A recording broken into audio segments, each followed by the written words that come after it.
ఇన్నిసార్లు మనసు మార్చుకున్న మనిషి నీకోసం ఇంకొకసారి మనసు మార్చుకోలేడా? మార్చుకుంటాడు. నిన్ను కూతురుగా ఒప్పుకుంటాడు.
ఈ పౌరాలెవరో తెలుసా? స్వేచ్ఛగర్తాలు.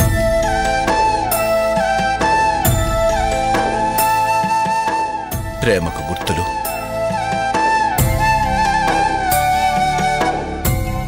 జానకి, విజయలు.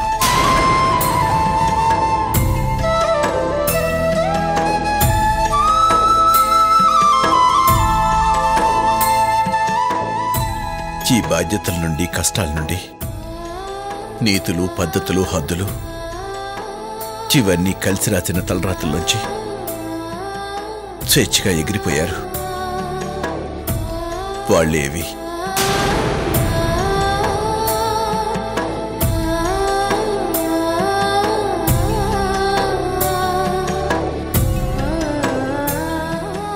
ఈ పౌరాలు జానకి, విజయలు చిక్కనుంచన్న హాయిగా ఎగిరిపండి.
విజయ్, ఇదేంటో తెలుసా?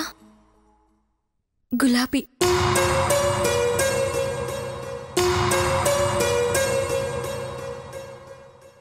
ఈ రోజు నుంచి ఈ గులాబీ పేరు నందిని.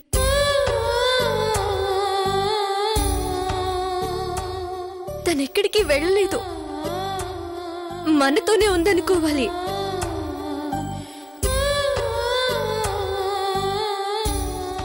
మొక్క రోజుకో పువ్వు పూస్తుంది. నందిని రోజు పుడుతుంది. నా చెడలో చేరి నాతో కలిసి నిన్ను చూసుకుంటుంది.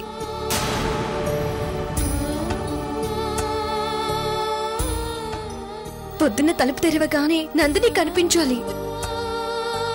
నువ్వెక్కడికి వెళ్ళినా నందినినే ఫస్ట్ నీకెదురు రావాలి. అందుకే ఇది.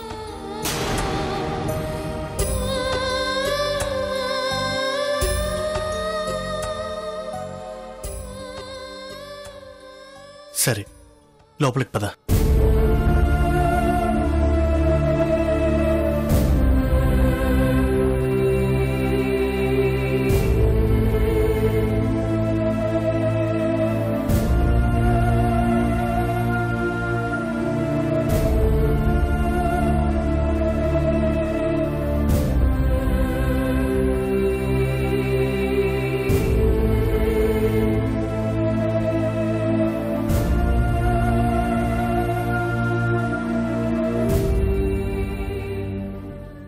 విజయ్, నా బ్యాగ్ నీ గదిలోకి తీసుకువెళ్తున్నావేంటి? అది నా రూమ్ లో పెట్టు. ఇంకా నీ గది నా గది ఏంటి? నందిని చివరి కోరిక మర్చిపోయావా? అందుకోసమే తీసుకొచ్చావా? అది కాదు జానకి, మనం బాగుండాలనే కదా నందిని కోరుకున్నది కూడా. నువ్వు అక్కడ నేను ఇక్కడుంటే దాని ఆత్మ ఎలా శాంతిస్తుంది? ఇంటి ముందు మొక్కలు నాటితే సరిపోదు. పోయిన వాళ్ళు సంతోషంగా ఉండాలి అంటే ఉన్నవాళ్ళు పోయిన వాళ్ళు కోరుకున్నట్టుగా ఉండాలి. నాకు తెలుసులే, కానీ నా బ్యాగ్ నా రూమ్లోనే పెట్టు. పెట్టేసి రా, నీతో మాట్లాడాలి.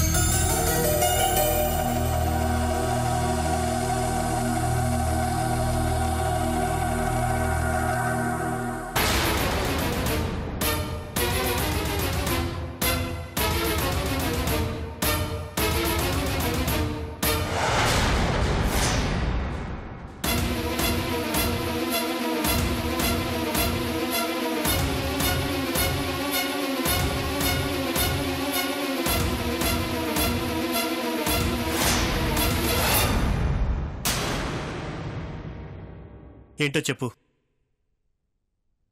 పోయింది నీ భార్య కదరా? ఇప్పుడు నేను మాట్లాడుతుంది కూడా నా భార్యతోనే. చెప్పు. వెంటనే ఎలా? ఏంటి ఎలా? అదే, తను కోరుకున్నట్టు మనం ఉండడం కుదురుతుందా? మనసులో బాధ ఉండదా? నీకే కాదు, నాకు ఉంటుంది, ఉంది. నేనేమి ఇప్పటికిప్పుడు సంసారం చేసేద్దాం అనట్లేదు. అట్ ద సేమ్ టైం విడిగా ఉండాల్సిన అవసరం లేదని మాత్రం చెప్తున్నాను.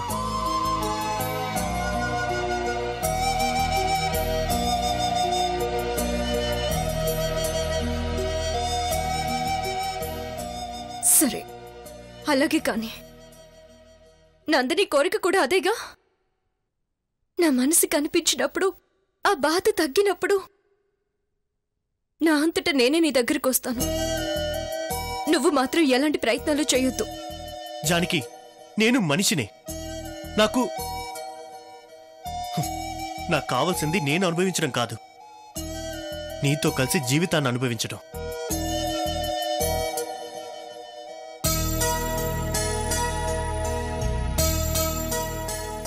ఏ మొద్దు,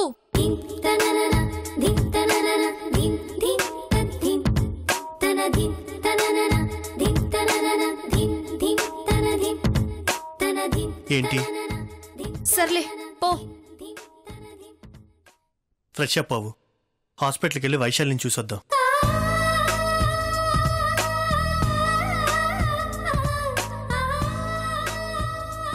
బాధ తగ్గినప్పుడు అన్నావే, అదెప్పుడు తగ్గుతుంది?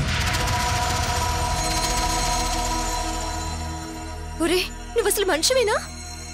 మనిషి పోతే బాధ ఎప్పుడు తగ్గుతుంది అని అడుగుతున్నావేంటి?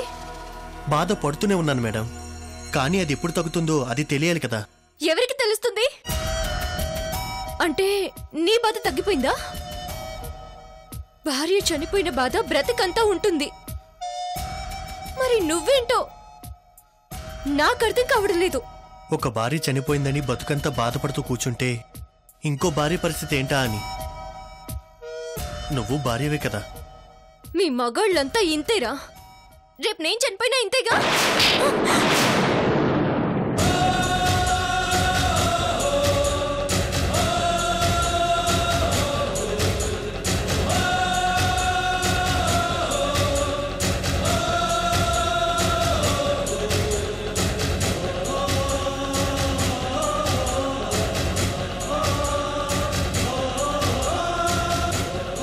ఎక్కడికి ఎక్కడికి పోయేది? నా ప్రాణం. నువ్వు పోతే ఊరుకుంటానా? చంప పగలగొట్టు మరి వెనక్కి తీసుకొస్తా.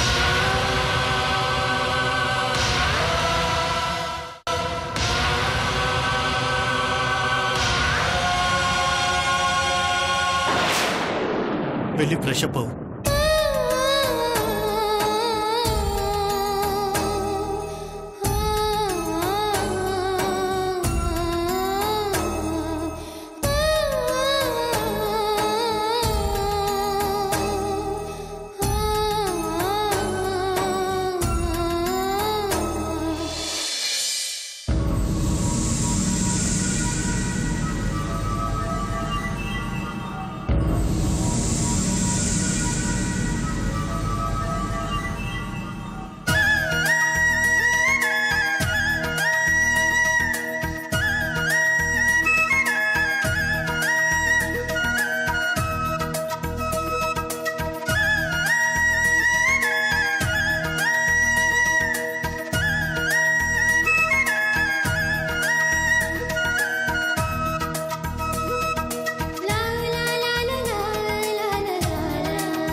అత్తయ్యా,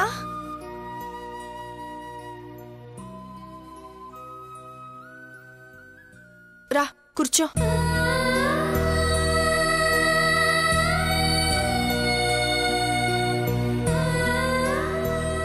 సరిగ్గా కూర్చోవచ్చుగా.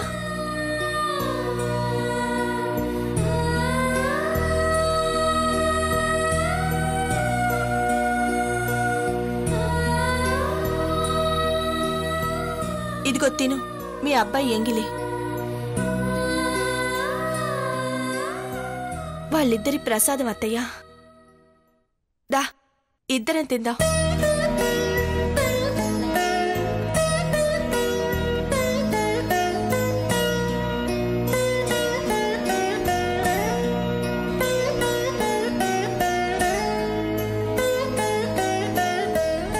ఏడ్చింది చాలే అత్తయ్య, అన్నం తినండి. మీ అబ్బాయి ఎదురు చూస్తున్నారు, తిను.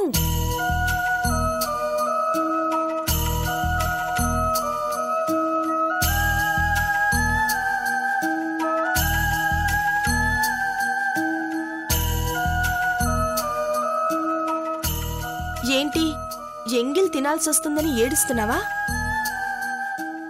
నీ ఎంగిలి నీ కొడుకు ఎన్నిసార్లు తినుంటాడు? కొడుకు ఎంగిల్ తినడానికి ఏమైంది? నువ్వు మాట్లాడకుండా తినమ్మా. అత్తయ్యా, ఏ ప్రేమకైనా ఎంగిలంటే ఇష్టమేగా. అమ్మ ప్రేమకైనా ఆలి ప్రేమకైనా ఇలాంటి అదృష్టం ఇంకెప్పుడు రాదు. తినే ప్రతిసారి ఒకసారి ఆయన వైపు చూసి తినేయడమే. మర్చిపోమ్మా. ఎవర్ని? మొగుణ్ణా? మీ ఆయన పోయి ఎన్నేళ్ళయింది? ఆయన నువ్వు మర్చిపోయావా? కదా. కాని మా ఆయన పోయి 3 రోజులే అయింది. చూడు నందిని, ఇక నుంచి నువ్వు నా కోడలివి కాదు, నేను నీ కత్తని కాదు. నీకు నేను, నాకు నువ్వు. నువ్వు చెప్పిన మాట వినాలి. అంటే ఇప్పటి వరకు వినలేదనేగా? నాకు తెలుసులే, నేనెప్పుడు విన్నాను? చెప్పింది వినవే. సర్లే, వినటానికి ట్రై చేస్తాను. నాకు మాత్రం ఇంకెవరున్నారు నువ్వు తప్ప.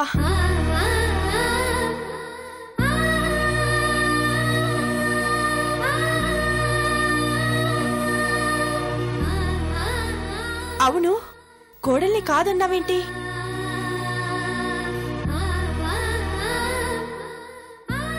అవును, ఇక నుంచి నువ్వు నా కోడలివి కాదు, కూతురువి. నేను నీకు అమ్మని.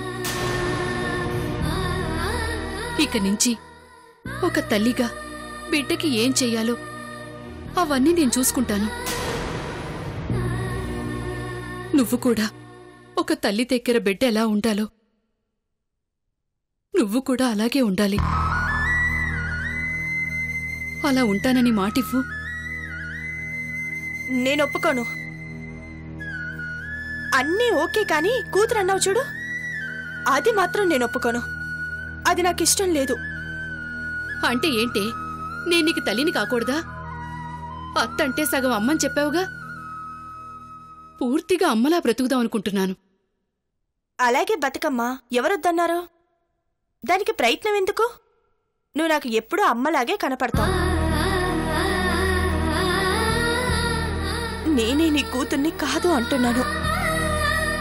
నేను నీ కొడుకుని. ఆయనెవరు? నా భర్త. అంటే ఆయనలో నేను సగం. నేనే ఆయన, ఆయనే నేను. నువ్వు ఆయన బాధ్యత. మరిప్పుడు ఆయన లేరుగా. అందుకే నీ బాధ్యత నాది. భార్యగా ఇది నా ధర్మం.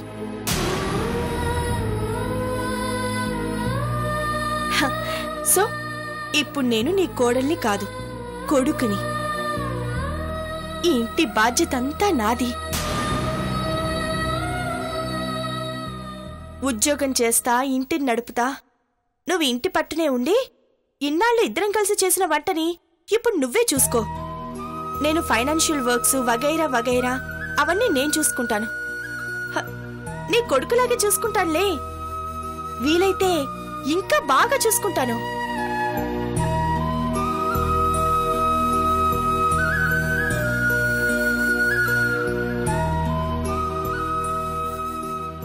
చూసింది చాలు కాని తిను.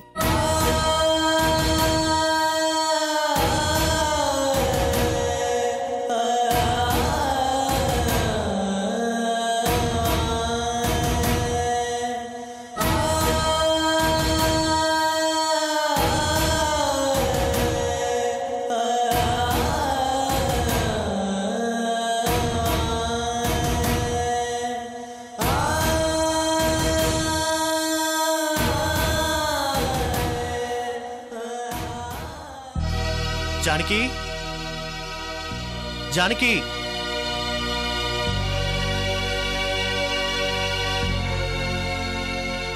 ఏంటి ఫ్రెష్ అప్ అవ్వలేదా?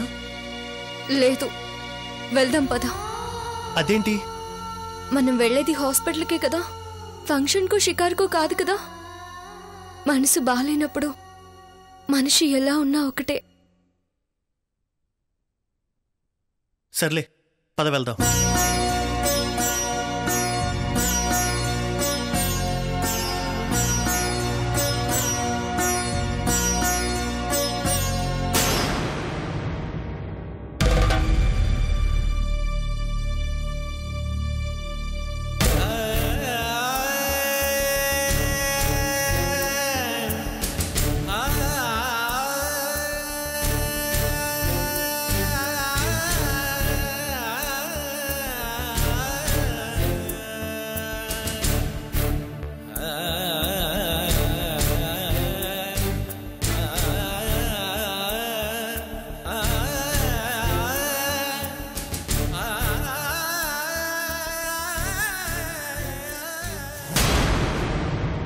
వైశాలి,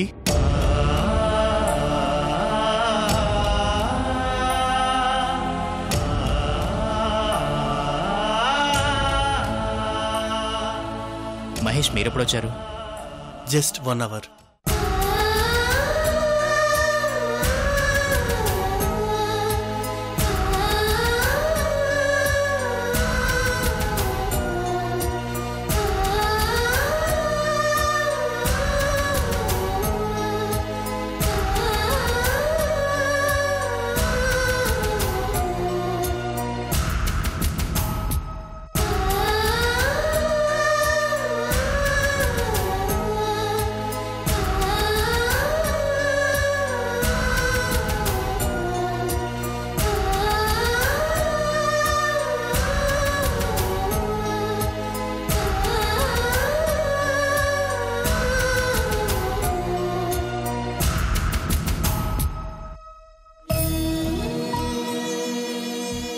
కార్యక్రమాలన్నీ అయిపోయాయా?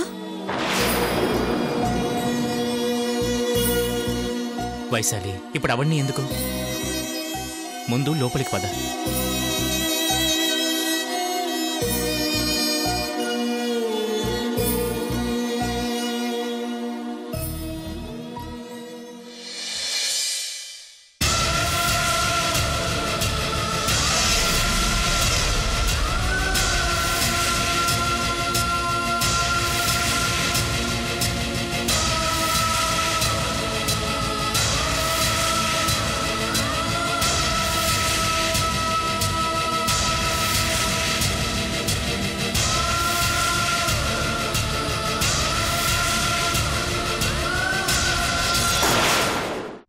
నేర్చుకో.